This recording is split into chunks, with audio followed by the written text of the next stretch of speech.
She showed her ticket. She answered every question. But the flight attendant didn't care. In front of the whole cabin, she slapped her. What no one knew? The quiet woman in seat 3A wasn't just any passenger. She was the lawyer of the billionaire sitting right behind her. And he was about to turn the entire airline upside down. Before we start the story, comment below where in the world you're watching from today. And if you enjoy stories like this, don't forget to subscribe and turn on the bell icon so you never miss the next one. The airport buzzed softly with the usual morning rush, but inside the first-class cabin, everything felt still and orderly.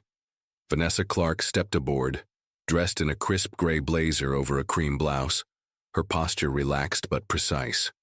She was a young black woman, sharp-featured and composed, with her dark hair pulled into a smooth, low bun. A slim leather briefcase rested on her shoulder, and she moved quietly, her eyes scanning the cabin as she walked toward seat 3A. Vanessa placed her briefcase gently under the seat, pulled out a slim folder and sat down, her attention already on the legal documents inside. She wasn't there to impress anyone. She was there to work. It was a routine flight for her, just another trip to finalize a corporate acquisition. Her ticket had been booked by her firm's private concierge, as usual. Everything was in order. As she settled in, reviewing notes on her tablet, she noticed something.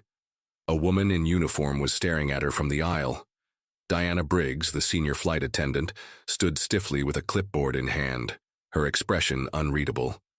Tall, pale-skinned, with icy blue eyes and her blonde hair tied into a tight bun, Diana began to move toward Vanessa with slow, pointed steps.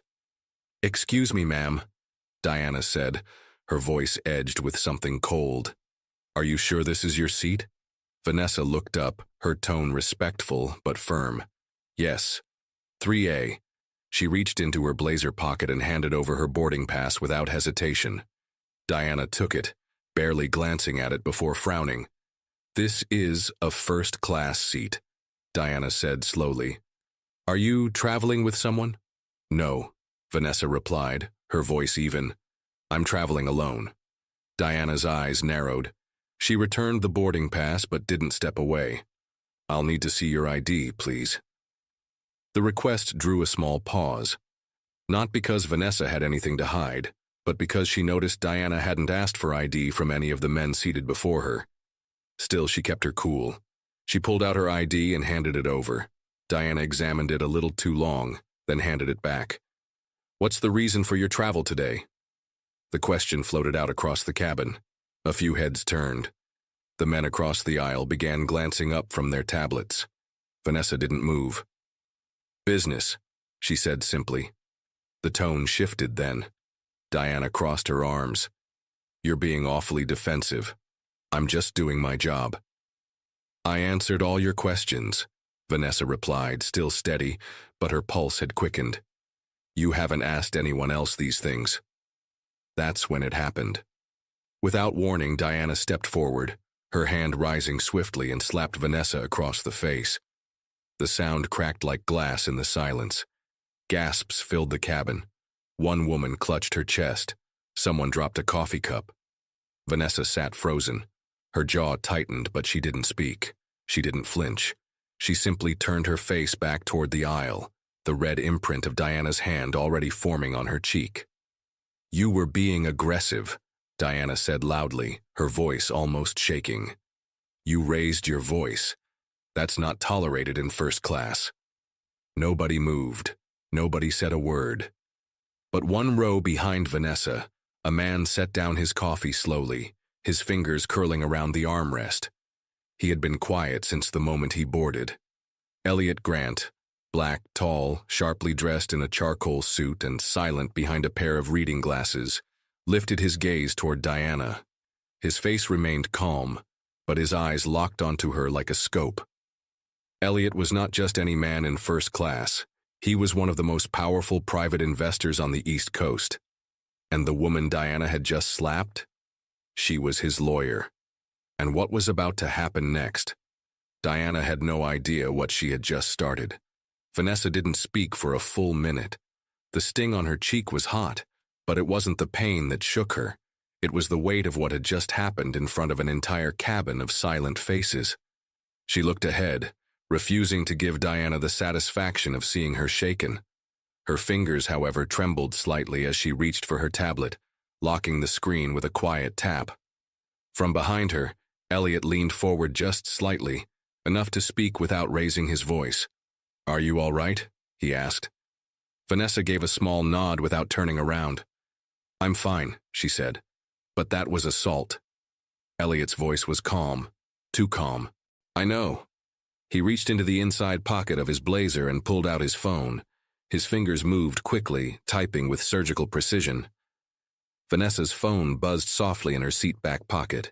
She glanced down, pulled it out, and read the message. "Say nothing more. I'm handling it now." She replied just as quietly. "She hit me. In front of everyone." "And every one of them saw it," Elliot replied, "which makes it even better." Meanwhile, Diana walked briskly back toward the galley, her steps clipped, her chin high. Her jaw was set like stone. In her mind, the matter was closed. She had handled it, as she had so many times before with passengers who didn't fit.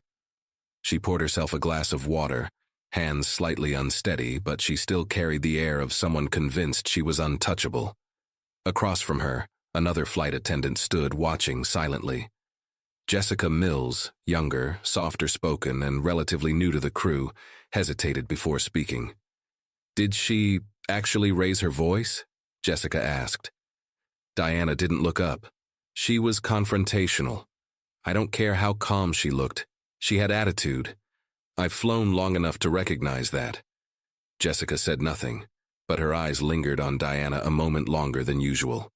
Back in her seat, Vanessa's expression was unreadable. She tucked her tablet away and folded her hands in her lap, breathing slowly through her nose. Across the aisle, passengers avoided eye contact. Some were suddenly very interested in their in-flight magazines.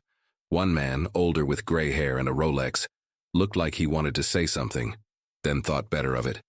The power in the room had shifted, and the only person who didn't seem to realize it was Diana. Elliot leaned back in his seat and made a call, quiet, quick, and coded. The man on the other end was his private airline attorney. Elliot didn't explain much. He didn't need to. Just a few sentences. "Senior flight attendant struck my attorney in first class.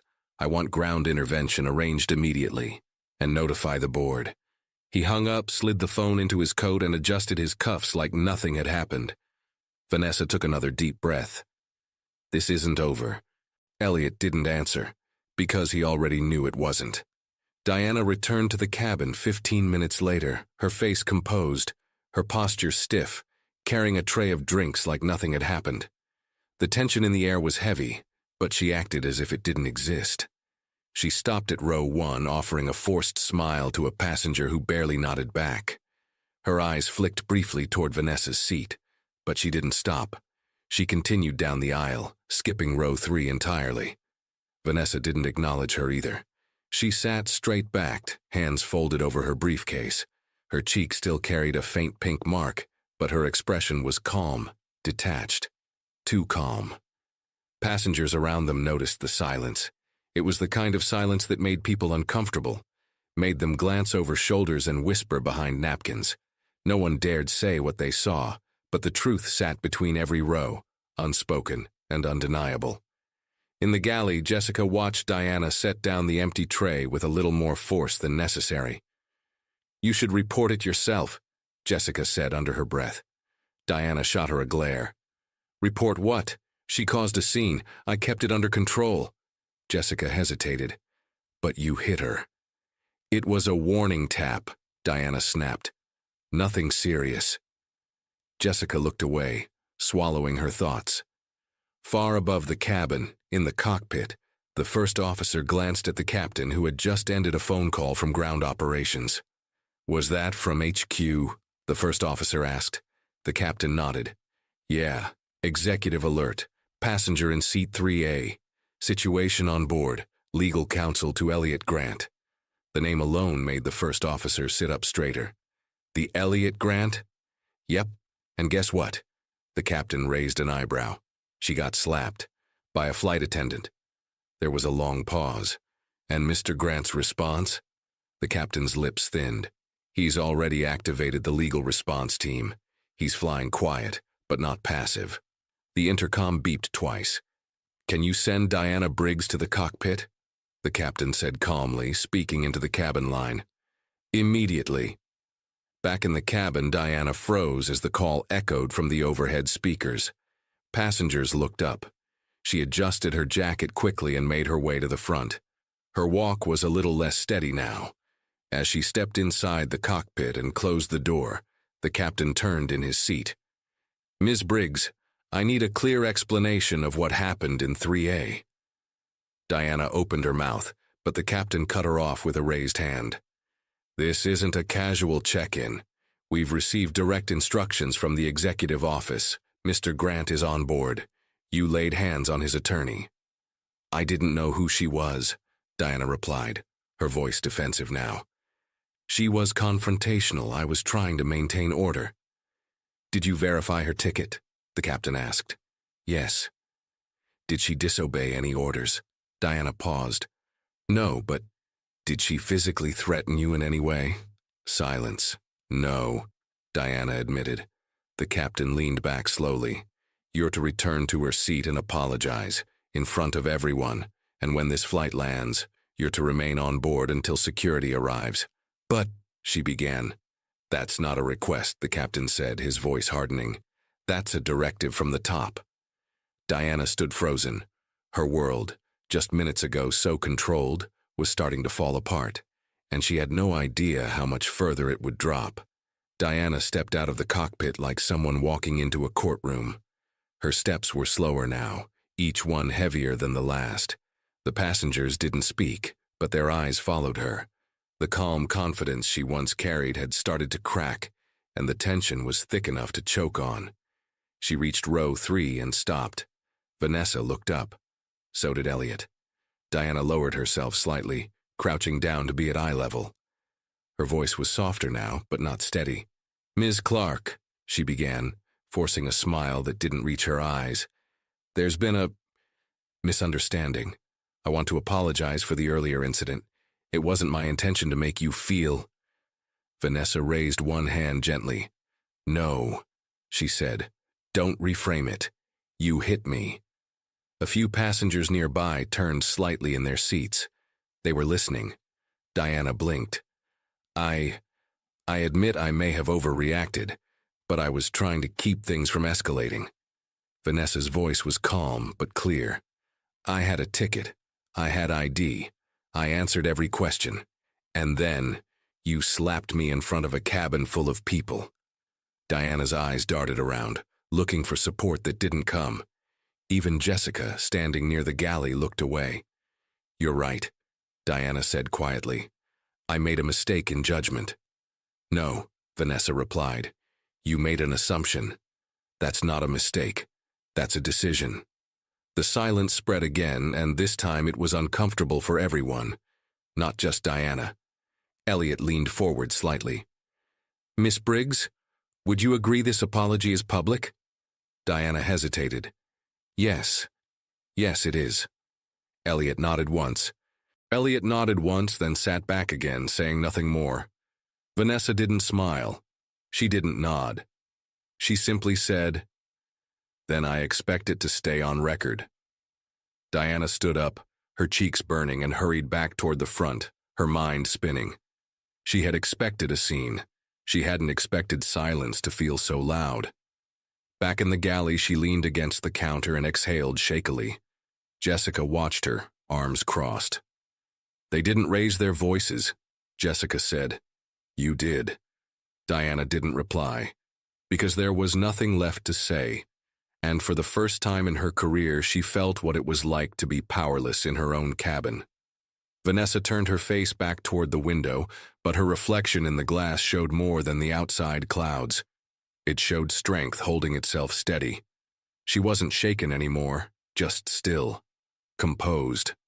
The echo of the slap no longer stung, not because it didn't hurt, but because she had taken back the air in the room without raising her voice. Elliot shifted slightly in his seat. His phone buzzed. He glanced down at the screen, reading the update from his legal team. Incident confirmed. Statement drafted. Full passenger reports being collected. Airline CEO notified. He typed back without emotion. Begin internal inquiry request. This will not be quiet. He set the phone aside, then leaned slightly toward Vanessa. You handled that well, he said, his voice just above a whisper. She made it easy, Vanessa replied. You could feel it the moment she looked at me, like I didn't belong. Elliot nodded slowly. That's what made it dangerous. Across the aisle, passengers shifted uncomfortably in their seats. Some looked down, others checked their phones, pretending to be distracted. But the truth hovered between them. They had witnessed the humiliation, and now they were witnessing the fallout, but from a distance. No one had spoken when it mattered. No one had intervened. And now, every glance they gave felt like an apology they didn't have the courage to speak out loud. In the galley, Diana gripped the edge of the counter.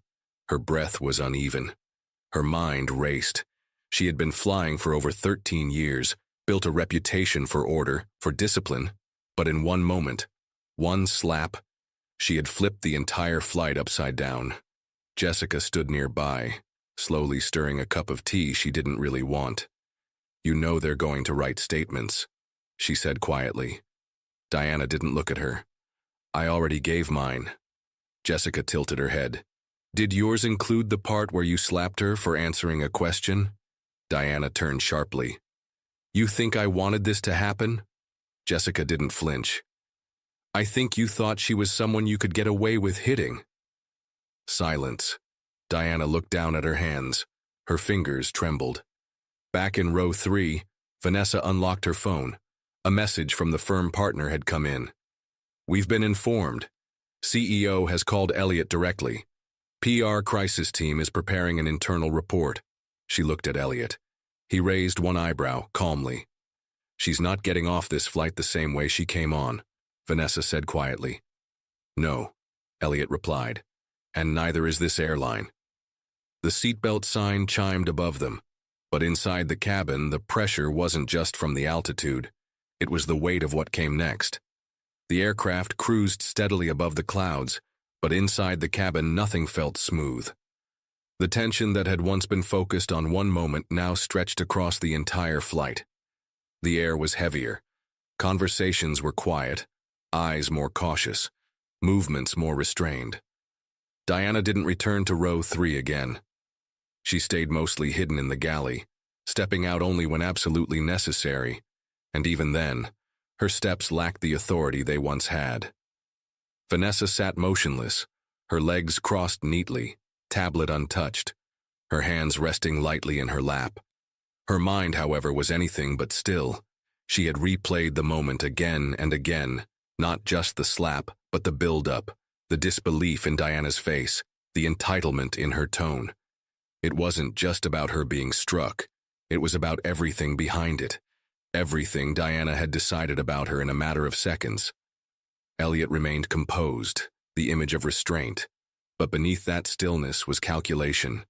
His firm, Blackridge Holdings, wasn't just powerful. It was influential at levels most corporations never reached. Airlines relied on people like him, investors, strategists, legal minds. And right now, Elliot wasn't flying as a passenger.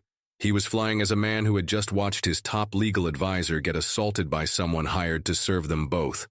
He opened his phone again. Another message from the firm's internal legal counsel lit up the screen. Full passenger manifest secured. Multiple eyewitnesses confirmed. A passenger in row 5 is recording a statement now. His fingers flew across the screen. Compile all. Include timeline. I want this in front of the airline board within 6 hours of landing. He closed the message and looked toward the aisle. Across the cabin, a man in a blazer, the one who had earlier looked away during the incident, now leaned toward Vanessa. His face was apologetic, his eyes avoiding direct contact. I saw what happened earlier, he said awkwardly. That wasn't right. Vanessa turned slowly to look at him. She didn't speak. She let the pause hang in the air. He shifted in his seat. It's just, things can get tense on flights. Maybe it was just a misunderstanding, she asked, her voice even. The man hesitated, then nodded weakly.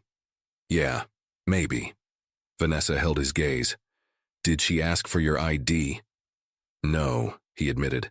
Did she question why you were in first class? He blinked. No. Vanessa nodded slowly. Then maybe you shouldn't be the one explaining what happened. The man swallowed hard and sat back in his seat, silent. Elliot exhaled through his nose, just a whisper of approval. She didn't raise her voice. She didn't need to. The truth in her words was sharp enough. In the galley, Diana finally sat down on the small crew bench, burying her face in her hands. Her thoughts spiraled. She had never imagined her career could fracture in the middle of a flight. Not like this.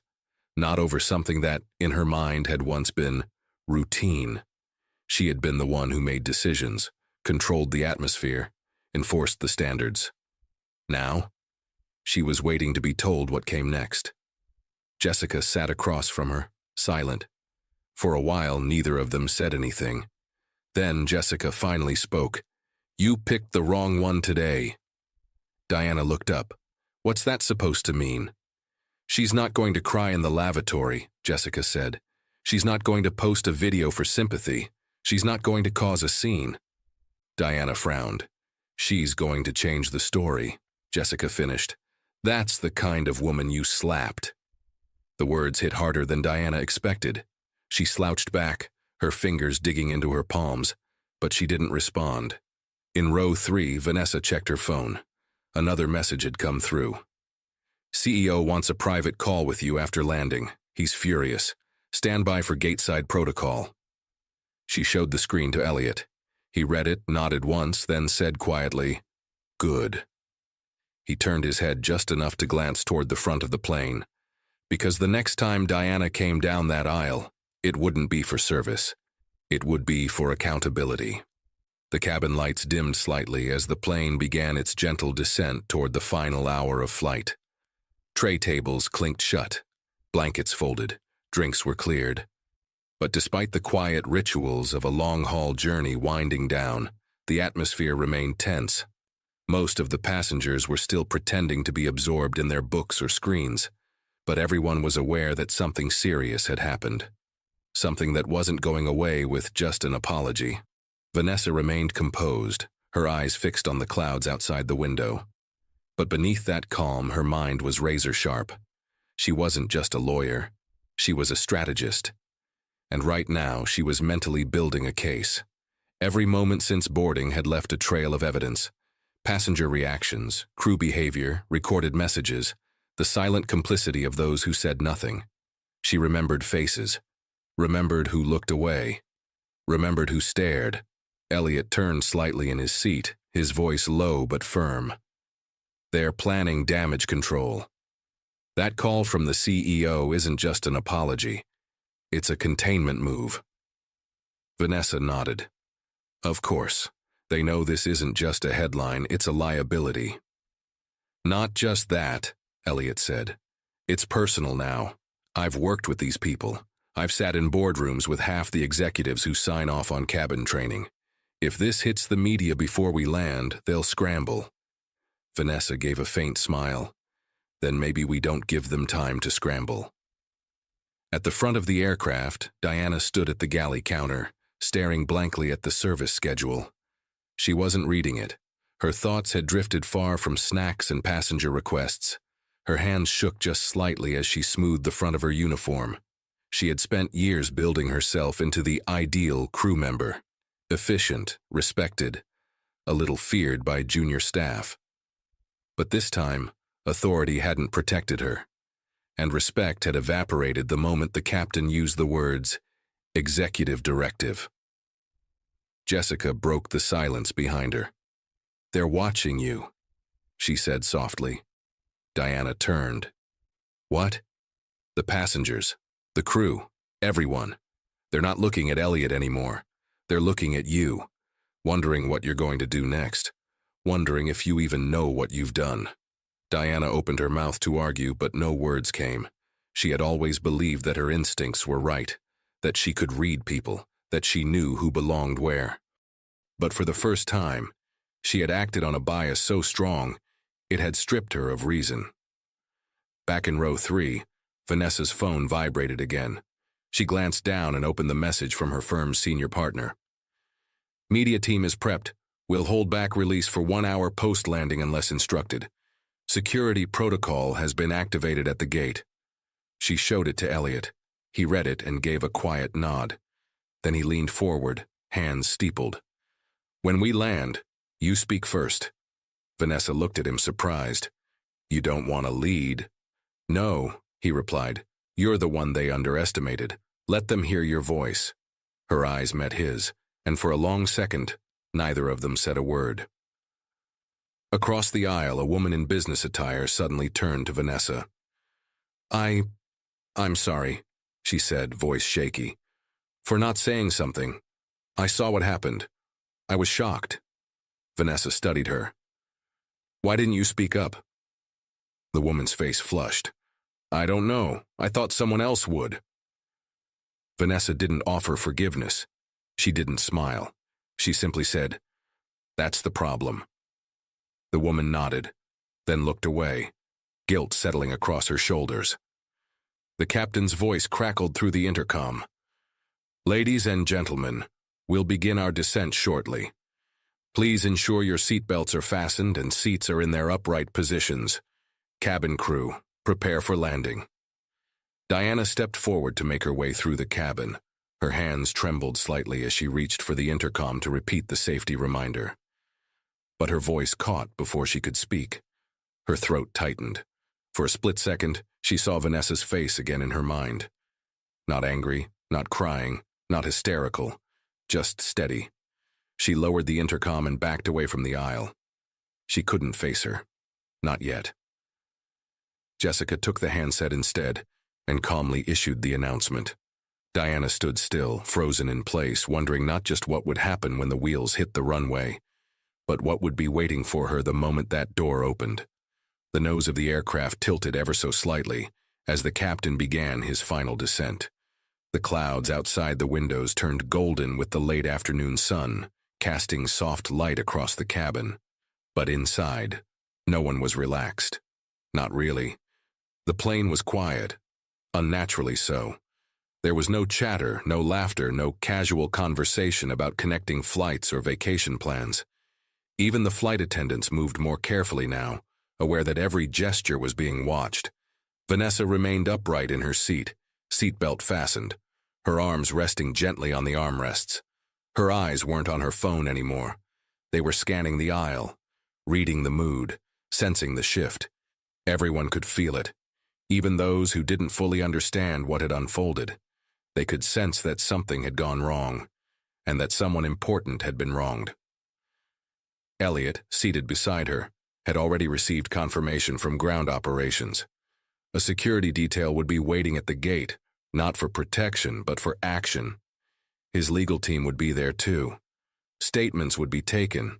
Press, if needed, would be briefed. He turned to Vanessa and spoke softly. "You don't need to prove anything when we land. You already did." Vanessa gave a small nod, but her eyes didn't soften. "I'm not done yet." 3 rows back, a middle-aged man cleared his throat and leaned forward, speaking low so only the woman next to him could hear. "Do you think she's going to lose her job?" he asked. The woman replied without looking at him. "She should." Near the front of the plane, Diana stood alone in the galley, gripping the counter again, palms damp, stomach clenched. Her mind jumped from one thought to another, each worse than the last. She wondered if she should go back and speak to Vanessa again. Say more, try harder. But she knew it wouldn't matter. Words couldn't undo what had happened. The more she replayed the scene in her head, the more she hated how quickly she had acted, how natural it had felt at the time, how automatic her judgment had been. Jessica entered the galley quietly and handed Diana a small glass of water. "Drink," she said. Diana took it without speaking. Jessica looked at her carefully. "They're not going to forget what happened just because we land." "I know," Diana whispered. No, Jessica said firmly. I mean, your name is going to be known. It won't stop at corporate. It won't stop at a review. Diana stared at her. You think I don't already know that?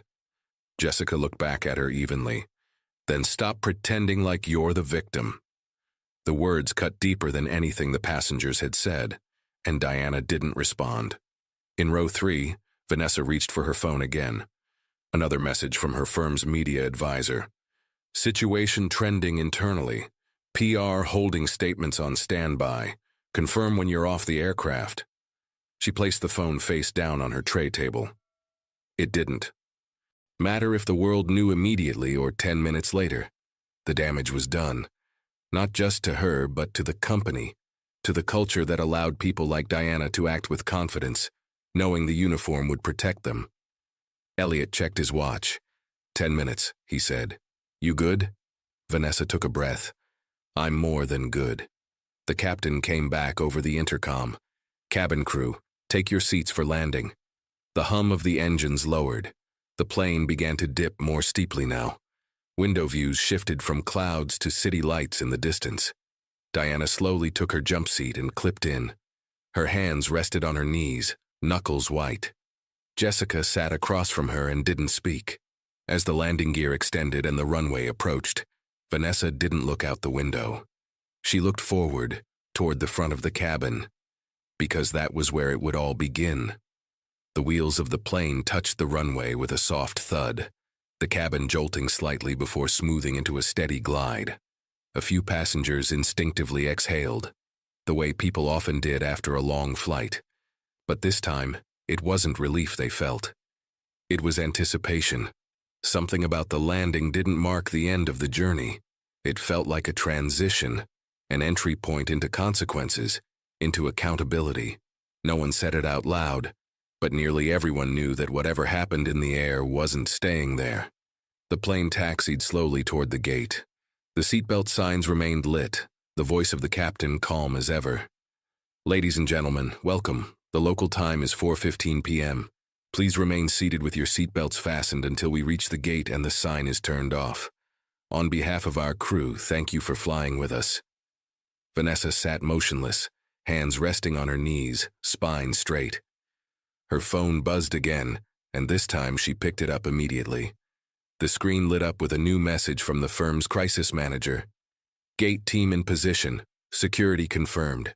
Airline legal counsel requested immediate meeting with you and Mr. Grant in executive lounge. She turned to Elliot. They want to meet right after deplaning. Elliot nodded once. Let them wait. A few rows up, passengers were already pulling bags from overhead compartments, even though the plane hadn't stopped. The tension made everyone act with that extra edge. Overly polite to crew, overly careful with luggage. Most people weren't nervous about making a connection. They were nervous about being connected to what just happened. The seatbelt sign dinged off, cabin lights brightened, and then the real silence began. No one moved from row 3. Vanessa remained seated, her bag still under the seat. Elliot sat beside her, calm as ever, his phone dark and tucked away. They weren't in a hurry, they didn't need to be. At the front of the cabin, the aircraft door unsealed with a loud mechanical click. Then came the sound no one expected to hear. Footsteps, heavy, measured, not rushing to grab a suitcase or check a connection. A man stepped into the cabin in a sharp navy uniform, security. He moved with quiet purpose. Behind him stood another in a black suit, wearing a lanyard with the airline's corporate emblem. Their presence was like cold air rushing through the warm, stale cabin. The man in uniform scanned the faces, then spoke plainly. Is Ms. Diana Briggs present? The question didn't echo. It landed. Hard. Diana, still belted into her jump seat near the front galley, slowly stood, her face pale. Yes, she said, voice barely above a whisper. The security officer nodded. You'll need to come with us. You are being formally requested for questioning by airline legal counsel and executive oversight. Gasps. No longer from surprise, but from confirmation. It was real. There would be consequences. She wasn't going to disappear quietly behind the curtain. Jessica rose from her seat near the front, eyes wide but unmoving. Vanessa watched the entire exchange from her seat. Her posture didn't change. But when Diana turned her head slightly, as if looking back at row 3 one last time, Vanessa met her gaze, not with anger, not with pity, but with the steady certainty of someone who had not only been wronged, but had taken back control. Diana looked away, and then she was gone, escorted through the front exit. No luggage, no fanfare, no shield of authority left. A long pause followed. Finally, a few passengers began to stand, slowly, awkwardly, unsure how to proceed. Vanessa remained seated, even as the aisle began to fill with shuffling feet and pulled bags. Elliot stood and retrieved her bag for her, placing it gently in front of her feet. "Ready?" he asked. Vanessa looked down at the bag, then up toward the front of the plane. "Yes," she said, "but let's not go out the front." Elliot raised an eyebrow. "We leave with the rest of them," she said. "Let them see what it looks like when someone walks off with dignity." They stepped into the aisle together, shoulder to shoulder, as more eyes turned toward them. But this time, those eyes weren't full of judgment. They were full of realization and quiet, overdue respect. Vanessa and Elliot moved down the narrow aisle slowly, not with hesitation, but with quiet control. Every step was deliberate. Every glance they received, every subtle shift in posture from the passengers around them, spoke volumes. No one dared meet Vanessa's gaze for too long, not because she was intimidating, but because they knew they had witnessed something shameful and done nothing. As they reached the back of the cabin, a young woman in a navy blue pantsuit, maybe in her mid-30s, shifted aside to make room. She held her tablet to her chest like a shield and gave a nervous smile. I just wanted to say I'm sorry," she whispered. "I didn't know what to do earlier." Vanessa stopped, not out of politeness, but to make the moment mean something. "You did what most people do," she said calmly. "You stayed quiet." The woman nodded slowly, her face flushed. "I should have said something." "You still can," Vanessa replied, "but not for me. For the next person." The woman didn't respond, but her face told the truth. Guilt had settled in, and it wasn't going anywhere. They continued toward the rear exit, where a second airline operations staff member stood waiting near the open door, flanked by 2 airport officials in plain clothes. As soon as they spotted Elliot, they straightened their posture. "Mr. Grant," one of them said quickly, "we've arranged a private transport and secured the executive conference lounge. Your counsel is already on site." Elliot shook his head. "We'll debrief there, but we walk through this terminal just like anyone else. No backdoor nonsense." The man blinked, unsure. "Understood. Of course." Vanessa stepped off the aircraft first, the air in the jet bridge cooler than she expected, a sudden stark contrast to the heavy atmosphere inside. She felt the shift immediately, not just physically, but emotionally. The moment her foot hit the bridge floor, the control Diana had tried to exert over her back in the cabin was gone, completely. And now, what replaced it wasn't just freedom. It was position, voice, power. Inside the terminal, the airline's executive liaison stood waiting near the corridor, a stern woman in a dark red blazer with a corporate pin. Behind her, 3 members of the airline's legal and HR teams stood by a frosted glass door, clipboards and tablets in hand, eyes scanning everyone walking out of the gate. They didn't look relaxed. They looked like people preparing for impact. As Elliot and Vanessa approached, the woman in the red blazer stepped forward. "Ms. Clark," she said quickly, extending a hand, "I want to personally apologize." Vanessa didn't take her hand. "Let's skip the surface-level regret," she said. "Your apology was due back in the air. We're past that." The woman faltered. "We understand this is serious. We're treating it with the highest level of urgency. Ms. Briggs has been placed under immediate review." "Not review," Vanessa corrected. "Investigation." Elliot stepped forward now, his voice low but with a weight that made the group flinch. Let's make this clear, he said. There will be a written statement from your office within 24 hours acknowledging not only the incident but the system failures that enabled it. That includes training gaps, lack of cabin accountability, and unchecked behavioral bias among senior staff. The legal representative cleared his throat. We'd prefer to begin those discussions in the lounge, where— We're not here for a discussion, Vanessa said. We're here for acknowledgement. The time for discussion passed the moment your employee raised her hand against me. The red blazer woman swallowed hard, her voice thinner now. Of course, if you'll allow us, we'd like to escort you both. No need, Elliot cut in. We know the way. With that, they walked past the group without another word, their strides calm, unhurried. The terminal ahead of them buzzed with its usual noise, announcements, luggage wheels, distant boarding calls. But as they moved forward, it all seemed to fade into the background. Vanessa felt the eyes again, passengers who had seen the slap, watched the fallout, now witnessing the result. She didn't wear pride on her face. She didn't walk like someone seeking attention. But the dignity in her presence forced people to step back, to reassess. One young man near a coffee kiosk whispered to his friend, "That's her." "Who?" the friend asked. "The lawyer, the one who got slapped. They're saying her boss owns a stake in the airline."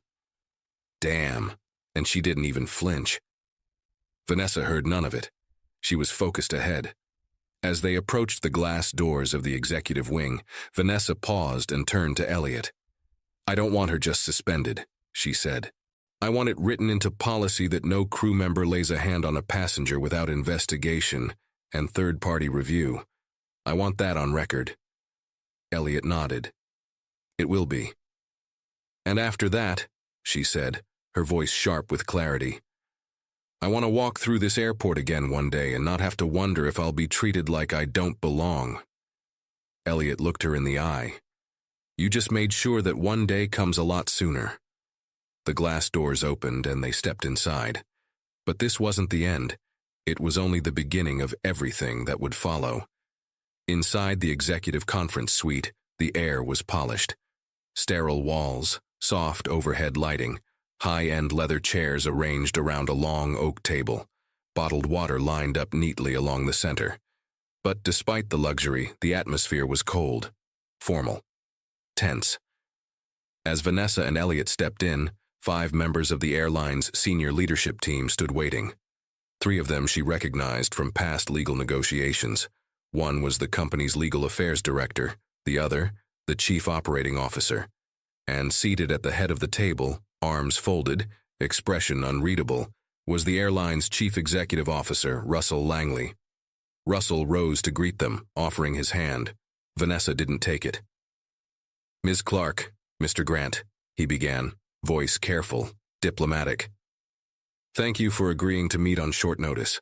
I want to begin by saying how deeply sorry I am for the incident you were forced to endure on our aircraft. It was inexcusable and wholly unreflective of our company values." Elliot didn't sit right away.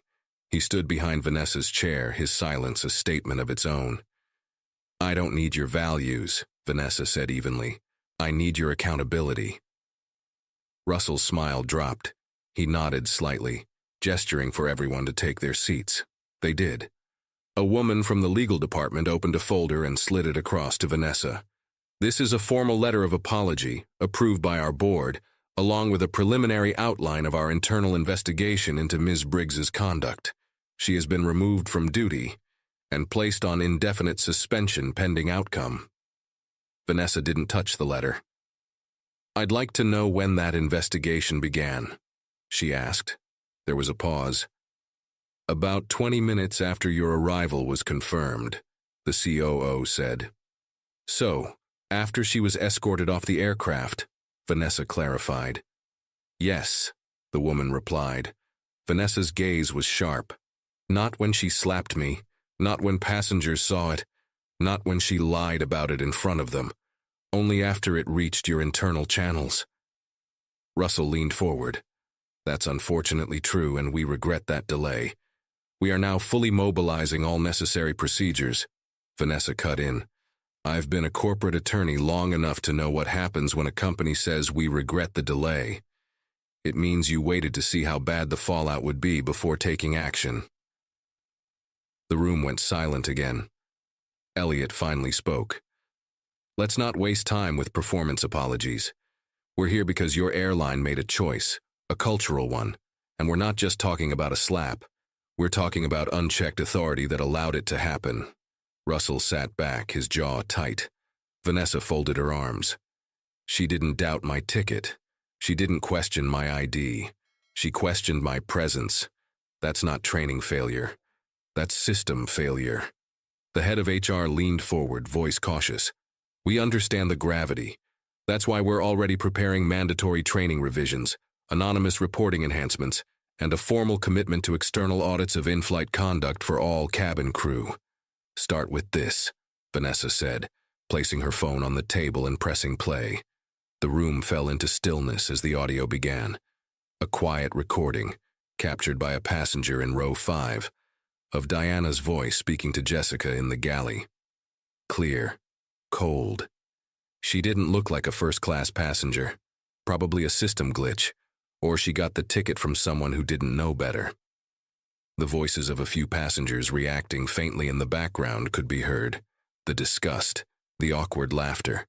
Then Jessica's reply, "You didn't check anyone else's ticket." The room shifted. No one breathed for a moment. Vanessa stopped the recording and looked up. That's your culture. No one at the table argued. Russell cleared his throat. You'll be receiving a direct line to our policy council. We want you involved in shaping the reforms, not just as a guest voice, but as a core policy advisor. Vanessa blinked once slowly. You want to offer me a consulting position? No, Russell said. We want to contract you as a lead legal strategist for our ethics division, rebuilding it, reshaping the response mechanisms. From the inside. Elliot turned to Vanessa but said nothing. He was letting her decide. Vanessa looked around the table, taking in the carefully arranged remorse, the defensive posture behind polite smiles, the damage control masquerading as humility. She leaned forward. You don't get to use me to clean up your image. You're not offering me a position. You're offering me control. The COO raised his eyebrows slightly. Would that be unacceptable? Vanessa thought for a moment. It would be insufficient. I'm not here to be your shield. I'm here to be your reckoning. Elliot finally smiled. Vanessa reached for the letter, opened it slowly, then folded it shut without reading. I'll be in touch with my terms, she said. Russell nodded, swallowing hard. Understood. As Vanessa and Elliot stood, the room rose with them, but this time, no one reached out to shake her hand. Because they all understood now. She wasn't someone you welcomed politely. She was someone you listened to. Carefully. They exited the room, walking slowly down the quiet corridor back toward the terminal. Vanessa's heels echoed off the polished floor, but her thoughts were louder. She hadn't come for revenge. She came to make sure no one else ever sat in 3A and felt small again. And now, she had the power to make it so. Outside the executive wing, the normal rhythm of the airport continued, travelers rushing to gates, children tugging at parents, flight announcements echoing overhead. But for Vanessa Clark, the world had shifted. She walked beside Elliot Grant in the quiet space between baggage claim and the private car service entrance, her mind still processing the weight of everything. She wasn't shaken. She wasn't angry. What she carried now was something more enduring than emotion. She carried clarity. Elliot glanced at her as they approached the glass doors leading to the curb. You said exactly what needed to be said. Vanessa's gaze didn't waver. It still wasn't enough. Elliot nodded. But it was a beginning. Outside, a sleek black sedan waited. Their driver, already briefed by Elliot's team, opened the door and stood back. Vanessa paused before stepping in. What happens next? She asked. After this meeting, after the headlines fade, will they actually change anything? Or will they just file a report and wait for people to forget? They don't get to forget, Elliot said, his voice firmer now. Because you're not walking away. You'll be in the room now, writing the policies, overseeing the people they used to protect. Vanessa nodded, but her face didn't soften. It still doesn't erase what happened. No, Elliot said, but it makes sure it never happens again without consequences. As they settled into the car, Vanessa's phone buzzed once more. This time, it wasn't from the firm, or a journalist, or even an airline executive. It was a message forwarded from the airline's internal staff network, a copy of a letter. To all flight staff subject, immediate policy update, passenger interaction protocols. Effective immediately, all flight attendants are required to complete updated bias training modules before returning to duty. Any form of physical engagement with passengers, including verbal confrontation deemed escalatory, will now be subject to immediate legal review and third-party arbitration. Passenger complaints involving race, class, or inappropriate conduct will be escalated directly to the Executive Oversight Team for independent review. This change has been made possible through the consultation of legal strategist Vanessa Clark. Your compliance is not requested. It is required. Vanessa stared at the screen, rereading it twice. They moved fast, she said. Elliot's voice held a note of pride. Because you didn't give them a choice. Vanessa leaned back against the seat and looked out the tinted window. Outside, travelers wheeled their suitcases across crosswalks. Taxi cabs pulled up and drove away, and airline crew in uniform walked briskly between terminals. Just like Diana once did. The memory of the slap didn't burn anymore. It didn't hurt. It didn't even hum in the background. What lingered instead was the silence that followed it. The silence of passengers who looked away. The silence of a system that needed to be called out to react. The silence of people who only understood power when they saw it. That silence had been broken. She turned to Elliot again. She hasn't reached out, Vanessa said, meaning Diana. She will, Elliot replied, when the silence catches up to her. Vanessa didn't ask what he meant. She understood. The consequences weren't over, not for Diana, not for the culture that had backed her. Accountability had only begun to roll forward, and when it didn't stop for apologies made too late. The car merged into traffic, headed for the city. Vanessa pulled out her tablet and opened a new document. She titled it simply, Passenger Rights and Crew Accountability, a New Standard. And as she began typing, the weight of the cabin, the eyes that judged her, the slap that tried to erase her, all of it became fuel. Not for revenge, but for rebuilding. It was no longer about her. It was about what came after her.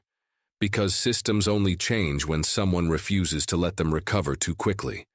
And Vanessa wasn't done making them remember. 3 days later, in a quiet apartment on the outskirts of the city, Diana Briggs sat on the edge of her bed, her airline uniform crumpled in a laundry basket nearby, untouched since the day she was escorted off the plane. The apartment, usually so organized, was a mess of unopened mail, a coffee mug left too long on the table, and a laptop blinking with unattended HR messages. The silence was louder than the noise she had once controlled mid-flight. She had spent her career giving orders, making announcements, conducting safety demonstrations with authority in her voice. Now, she couldn't bring herself to speak to anyone at all. On the kitchen counter sat her suspension letter. Formal, cold, no apology, no discussion, just instructions. Do not report to the airport. Do not contact staff. Do not enter airline property. Await further notification pending investigation. Her phone buzzed again. Another message from a colleague. Press conference tomorrow. Vanessa Clark's leading the panel, whole company watching. You should too. Diana didn't reply. She scrolled through social media, her name buried under hashtags. Accountability in the air. 3A incident. The Vanessa Clark. There were articles, clips, anonymous passengers posting their versions of what they saw. Some defended Diana. Most didn't. But the damage was beyond her reputation now. It had taken on a life of its own, a movement, a demand for change, and she was its unwilling symbol. She tapped open one of the videos. It was a recording from the aircraft, not of the slap, but of Vanessa, after it happened, speaking calmly in her seat, asking Diana, "Why me? Why only me?" The video had gone viral. A soft voice interrupted Diana's spiraling thoughts. "Mom?" Her daughter stood in the hallway, no more than 10 years old, holding a tablet. "I saw your name on the internet," the girl said. "Why are they saying you hit someone?" Diana's stomach dropped. She reached out quickly, her voice catching. "Don't worry about that. It's just grown-up stuff." Her daughter didn't look convinced. "Was she mean to you?" the girl asked. Diana hesitated. "She wasn't," she said finally. "I was wrong." The words felt like bricks in her mouth, but they came out, barely. That night, after putting her daughter to bed, Diana opened her laptop. The airline's internal staff portal loaded slowly, but eventually displayed a blinking notification. Mandatory training reassignment, precondition to future employment. She clicked the link. On screen appeared a live recording from the company's newest initiative, Ethics in the Air, a conversation on power, race, and bias. At the front of a conference room, wearing a charcoal gray suit and speaking without notes, stood Vanessa Clark. Her voice was calm, deliberate. "We're not here to punish individuals. We're here to rebuild systems. But make no mistake, systems are built by people who make choices. And when those choices harm others, accountability isn't revenge. It's justice." The moment I was questioned about my seat, I knew it wasn't about procedure. It was about perception. And when that perception turned into a slap, it wasn't just my dignity that was hit. It was the silence that followed that did the real damage. So today, we rewrite the policy.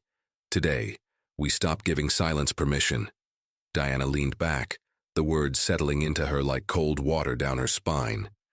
The program ended with a set of new staff directives: zero tolerance for physical engagement, anonymous internal reporting line, managed externally, real-time bias incident flagging, recorded in employee profiles. Every crew member, past, present, future, required to complete recertification under Vanessa Clark's direct framework. Diana sat frozen. She had spent her career climbing a ladder. She never imagined she would become the reason someone else redesigned the entire building. She closed the laptop. She opened her inbox. Her fingers hovered over the keyboard.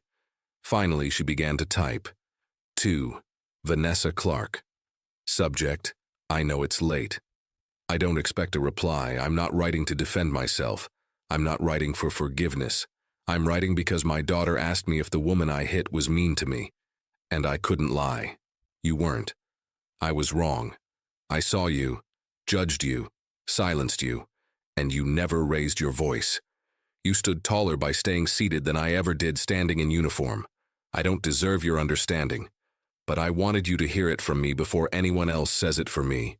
You changed everything, and I'm not going to pretend that didn't start with me." She signed the email and hit send.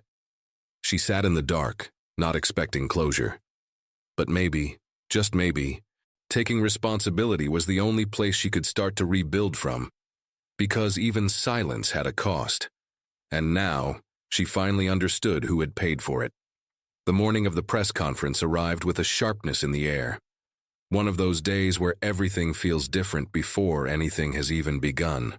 A private media room had been reserved on the top floor of the airline's corporate headquarters, overlooking a sprawling city skyline.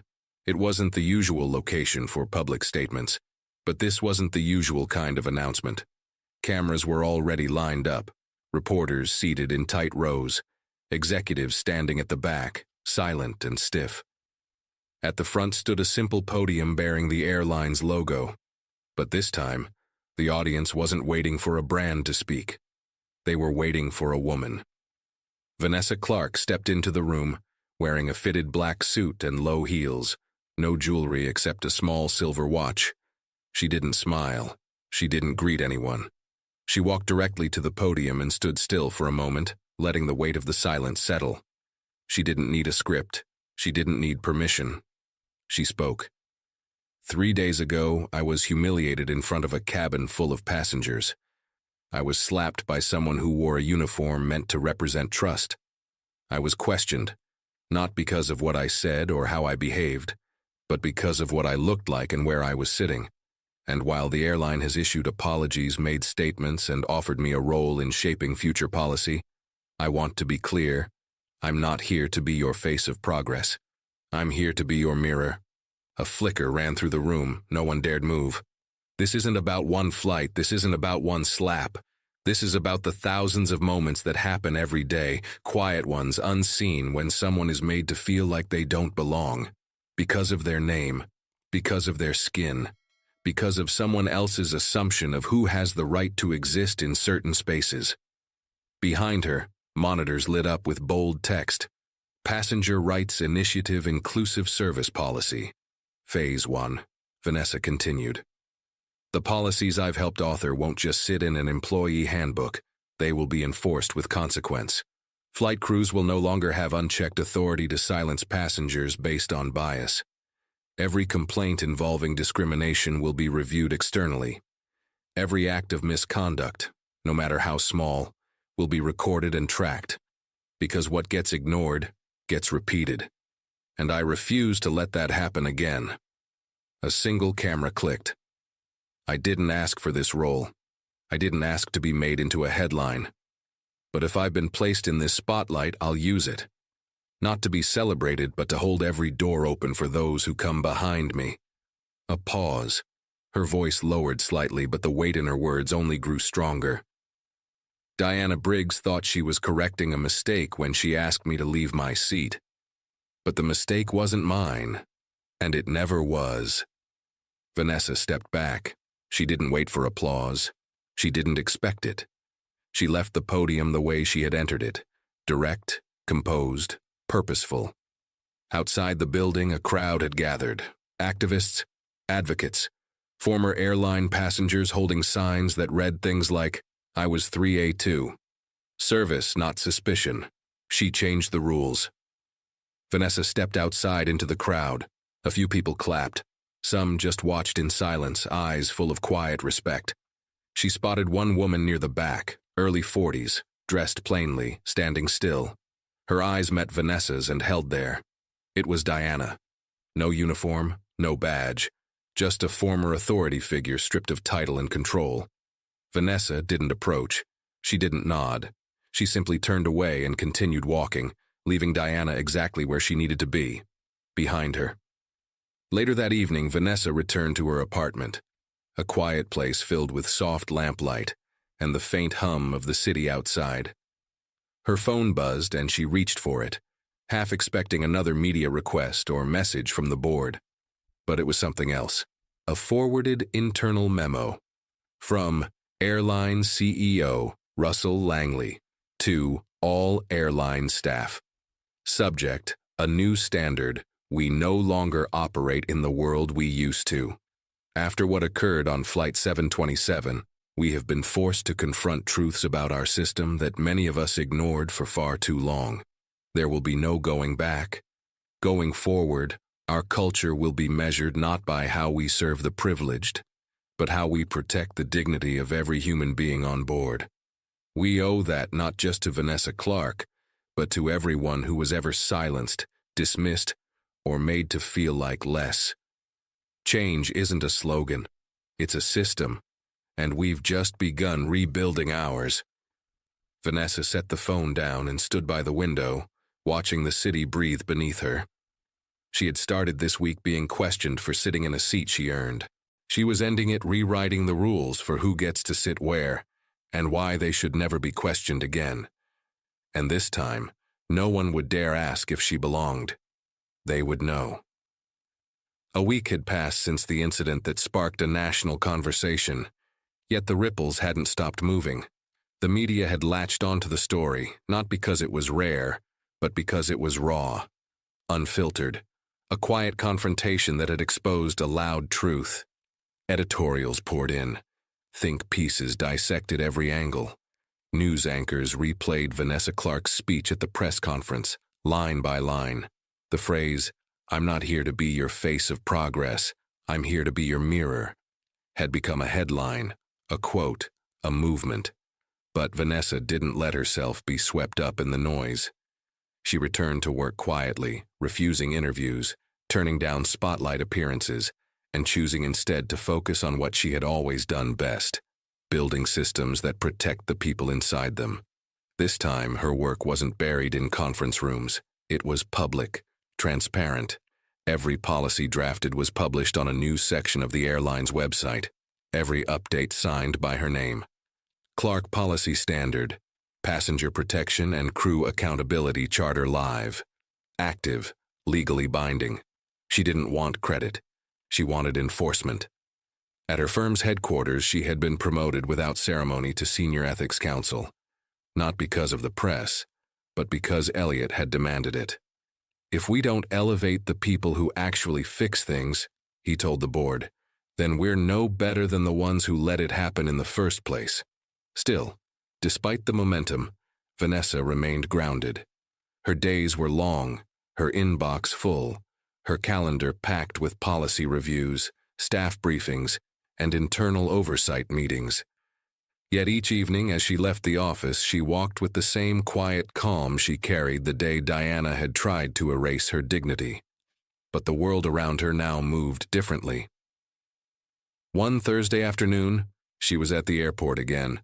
This time for a routine business trip. She didn't travel with Elliot this time. She didn't need backup anymore. She arrived alone, passed through security alone, and approached the gate without fanfare. Her ticket read, Seat 1A. At the boarding gate, a young flight attendant, a new hire by the look of the uniform, smiled warmly as Vanessa handed over her pass. "Thank you, Ms. Clark," she said gently. "Welcome aboard. And I just wanted to say, we've read your training modules, all of us. We talk about them every week." Vanessa nodded once, appreciative but reserved. "Thank you. You made it safer for a lot of people," the woman added almost shyly. Vanessa paused. "Then make sure no one forgets why it needed to be made safer in the first place." The flight attendant nodded, understanding. Vanessa stepped into the aircraft and moved to her seat at the very front. Seat 1A. She placed her bag beneath the seat, buckled her belt, and looked out the window. This time, no one questioned her. No one hovered with suspicion. No one demanded her ID. No one asked who she was or why she was there. She was greeted, respected, left alone. As passengers boarded, a few gave her passing glances of recognition. But they were different now. They didn't carry doubt or disapproval. They carried acknowledgement, silent gratitude. Across the aisle, an elderly black woman took her seat and gave Vanessa a quiet smile. It was a smile that said, "Thank you for making this possible," even if the words never came out. Vanessa smiled back. As the flight attendants prepared the cabin for takeoff, Vanessa reached into her carry-on and pulled out a slim folder. It held the next draft of a policy expansion, one focused on increasing reporting channels for non-English-speaking passengers. Her work wasn't finished. It probably never would be. But now she wasn't fighting alone. She had changed more than policy. She had shifted the culture. Outside the aircraft window, the sun dipped low over the horizon, casting a golden hue across the tarmac. The engines hummed to life. The plane began to move, and as it accelerated down the runway, Vanessa closed her eyes, not to escape, but to embrace the stillness she had earned. Because she no longer had to defend her right to exist in a space. She had redefined it. From 3A to 1A, not just a change in seating, but a rise in position, in power, in purpose. And this time, everyone knew exactly who she was, and why she could never be silenced again.